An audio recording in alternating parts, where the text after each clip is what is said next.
Hello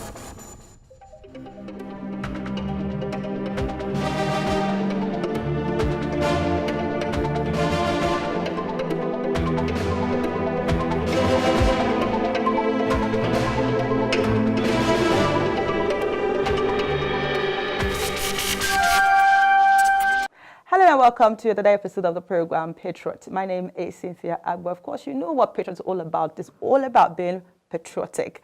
And today we're talking about development in the grassroots and of course delving into representation at the local level before and now. And I have someone who'll be talking to us about all of this, talking about town planner Abubakar Sadiq Ahmed, who is also an aspirant House of Representative Abuja South Federal Constituency. Glad to have you on the show. Yeah. Good afternoon. Good evening. Okay. You're all smiles like you know what we're talking about already. Okay. All right. So let's just go straight to what we have to talk about. You are a town planner. So I would like to ask, what is it like as a town planner? Okay. A town planner, precisely, it's a professional course that deals with the settings, arrangements of how development are supposed to be, as to where an activity is supposed to be, where to live, where to recreate, and where to actually have to work. And the pattern at which it is doable, it's actually the planning responsibility to assign density of users where particular users are supposed to be. In general, this is what the town planner does. Okay, so having known that, let's look at the Abuja setting, because of course that is your primary area. So let's look at the Abuja setting. Would you say that the planning of the Abuja is properly done to fit in all levels? You see, actually, the time planning was born out of necessity is the mother of invention. And whenever there is a necessitated action that needs to be taken, then planning sets in. The Abuja we're talking about started basically, if you can check out the land use degree, when the movement of Lagos capital to Abuja. Yeah, that's where the federal capital idea comes in. And when it came, it has a backup master plan to define what uses are supposed to be where. But in addition, there's an interest of something that has been overlooked or maybe it became a salient factor. That's that aspect of Abuja Metropolitan Management Plan. Because in the FCT, there's an FCC. The FCC is the Federal Capital City, which is the involvement of the envelope of this. The Abuja itself has a landmass of about 8,000 kilometers square, but the FCC tend to be the center of attraction, where choke of activities, that's the Maitama, Jasokoro, the Wuse. Yeah, the place that attracts, it becomes like center of attraction. But in isolation of the other areas that have formed the larger part of FCT, that's the area council, we're coming from Buhari, Kuje, Abaji, Gwagwalada, Kwali, and to be precise, and if you want to have an effective federal capital city, you have to checkmate what is the provisions of this Abuja Metropolitan Management Plan as it complements the effort of the FCC. All right. Now, before we go into your aspiration as a House of Reps, now, speaking as a town planner, would you say that during the planning of the federal capital city, they envisaged a high population? Because right now, it is looking like they didn't plan that, they didn't have that in mind when they were, because of course, when it moved to Abuja, talking about the seat of power, of course, you know, one thing that associates things like that is trooping of people for business or other purposes. So did they envisage that at a time Abuja will be full? Whether it's envisaged or not, I personally know that with my little knowledge about human being and attractions to their search for white collar job, people tend to move because where is attracted to them. So FCC today has a overstretch of facilities as a result of people that are not contented with where they are, because if the provisions I've said in the Metropolitan Management Plan are taken care of, today we'll not be discussing of why do people have to leave from Kefi to come and work In in Abuja? Abuja, Why do people have to leave Gwagwalada to to come work in into Abuja. Abuja? Thereby altering the transportation system that was originally meant in the master plan, because Abuja was supposed to be serviced through the head of the light rail, which is the train stations at which you can walk outside Abuja and still come to Abuja to live, thereby making life itself comfortable at your zones. But people tend to have the envisagement or the future or such of what people think about what was provided and what they have at present had made it look okay. We have to come to Abuja first to Okay. get it.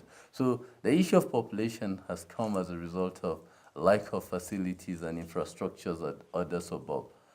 All right. All right. So let's talk about town planner, relating it to your aspiration. Of course, we saw that you're aspiring for something. So decision born out of, is it service to people? Did you just see the humanity and you're like, I want to serve my people? So what is the town planning relating to your aspiration? Collectively, I've always said you don't give what you don't have.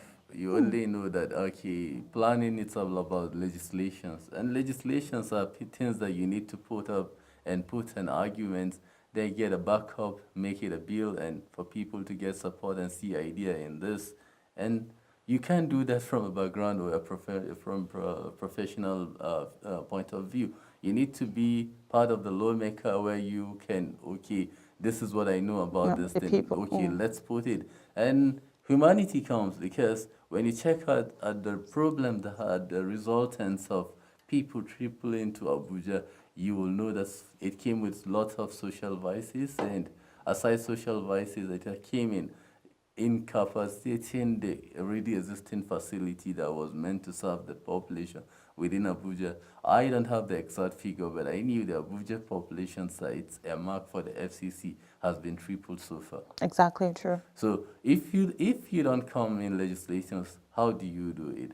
But as it relates to humanity, definitely when you come into the field of politics, you have to come with a different idea as to what you think it's supposed to be, as to oppose the system that it's more of a promise without fulfillment. Okay. All right. So let's do. We've had several people in the past come out to say, "I want to do this. I want to represent my people. This is born. Just the same lines you've given to me right now. This is born out of service for my people. You cannot give what you don't have, like you just said. So how are the people supposed to believe in some of this things? Because of course we know we've had people who come and disappointed. Say things that are not, that we can't find them in realistic times. So what is that proof that, oh, Abubakar Sadiq Ahmed is going to really do these things that he has said, and this interest is really there for the people? Generally, everybody has to have a principle to why he's existing, but I think the best of mankind is he who benefits mankind. Generally, in life, I've always prayed that whatever that is going to come to my hands that is not going to be useful to the common man, may God not give me. As to that, it's my motivating point, and that is the reason why I start from that point of view. I have never promised anybody. I've always come with programs that looks like variable. This is what we're supposed to do. And the least I want to do, it's a normal way of having to buy over delegates and people that are representative in order to buy your idea. My idea is actually a living proof. This is what I want to do. And if people can come in, I am not waiting for an opportunity to have. With the little that I have from my lively investment, I used it to do the little program in showcasing. Even if we go, we'll do more because this is from our own pocket. When there's a constituency allowances where there are. You talked about your ideas. Do you think that your ideas is big enough to make the people want you there? Whether ideas are big enough, consistency, you gradually will sell your idea. One day people will come to realize, because I started this contest as a chairman, though I lost, but after I lost the elections, they tend to realize that, okay, what he has always said, that it's true, because I didn't cease, I knew my people problem. The Okay. peasant farmers, they have issues that has to do with educational revolution that I have been preaching right from time, because if you don't get to have educational revolution in FCT, then a native will come to us time that a native will not be recognized, just like the Red Indians have been wiped out of American Sure. countries, like the Aborigines have been wiped out of Australia. So it has never been. It's only educational backbone that can get us standing on our feet like I am today, trying to do something differently from what has been done. We're supposed to go on a break at this point, but I want to ask you one quick question before we go on that break. Now, looking at the party, it's you're coming under. It's quite looking at what's been happening. A lot of people have been complaining. Most of course, looking at our president. Some people have said he has not really served the things that he said he was going to do. He has not really done some of those things. And that you're coming under this party. Don't you think it's going to affect your candidature for that position? Not really, because I am not. If the government is just 3 years into, if the government is just 3 years and Nigerian, this phase of democracy is almost 19 years. With 3 years, a whole lot of things have No, happened in 3 years, but like negative and positive. no. Let's analyze it. Okay. If we have gotten married for 16 or 19 years, and you analyze the last part of the 3 years, and you think you're not being fair, this government took over a very incapacitated economy, a system that was so actually facing security challenges. Even as people will not get satisfied to what has been done at the present. But in analysis, the cardinal points of the economy as when the government or the government was transiting of the track, we're saying there was no possibility of the government coming to even sustain. Why some even people think that was the reason why they were relaxed about the continuation, because there was no livelihood to the continuation of the project Nigeria. But when people are analyzing on the negativity, they pick on, okay, the president hasn't done enough. But I've always said it's a governments and governance is a trickle down effect. As you want to hit on the one you don't know, there are councillors that you know close to you, there are chairmen that you know, there are House of Assembly that you know, there are House of Representatives. Have any of them told you that their benefits of what they're supposed to do on constituency, on units, progress have not been done to them? In analysis, people get preemptive in doing the analysis. How preemptive? If my councillor cannot take care of my ward, then why should you be complaining of someone who is doing a bigger Nigerian project? You mentioned 16 and 3 years. I want to ask you another dicey question, rather. Would you compare the 16 years in your words? They have done almost, they've incapacitated the Nigerian people. Now, will you compare the incapacitation of 16 years and that of 3 years? Which one to you do you think is worse? Now, let's not talk about the numbers. Let's talk about the gravity. Yeah, if we're talking about the gravity, to be honest, I still would think, and I will go with my party in a very conclusive manner. Mind you, I'm not ignorant of the fact that the petroleum per barrel cost has dropped drastically from the market. People don't even I like the honesty. So such magnitude, people always compare what is supposed to be done. I am not also forgetting the fact that we've inherited a budget that has always been passed. Contracts and projects have already been paid 100% without being done. All these are not being analyzed. You're bringing in the budget. Do you want us to delve into the budget aspect right now? Not at all. I'm All right. trying to have an overview of what we're trying to talk. All right. Because if we're talking about development, we talk about the funding as well, because development comes with the funding. And Okay. if the funding is ahead of what development, then we know that there's an issue also to analyze. And you said, okay, the road to Lokoja from Abuja, Lokoja road has been taken care of and it has been paid up to 70 and 80%, and the road is not done 20%. That is actually a debt to the government that is being inherited. Okay. So whatever this kind of analysis are, the analysis, the true analyst should sit down and basically make people understand, because people have actually got something additional to the reality of life, sentiments in analysis. And I've always said, as a position of director of conflict resolution, is the most sensitive of analysis. Because interfaiths actually coming in a way to be like, okay, the godly part, but they have come in their way with a negative way that we are already campaigning against such. Because if development hits everywhere, There's no need for any violence. It's lack of development that gets a resultant part of the violence that we always analyzing.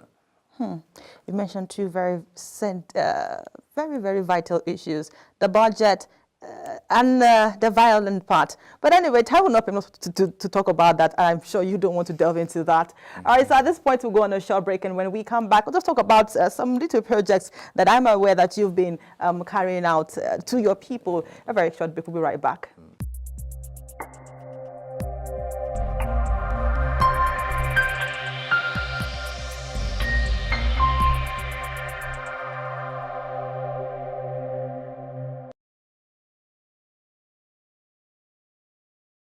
All right, welcome back. The program is still The Patriot right here on Television Nigeria. And my name is Cynthia Agban. Of course, we're still talking about development in the grassroots and, of course, representation at the local level before and now. And I still have Town Planner Abubakar Sadiq Ahmed, who is also an aspirant House of Representative, Abuja South Federal Constituency. I hope we're not getting heated right now. Not at all. Okay.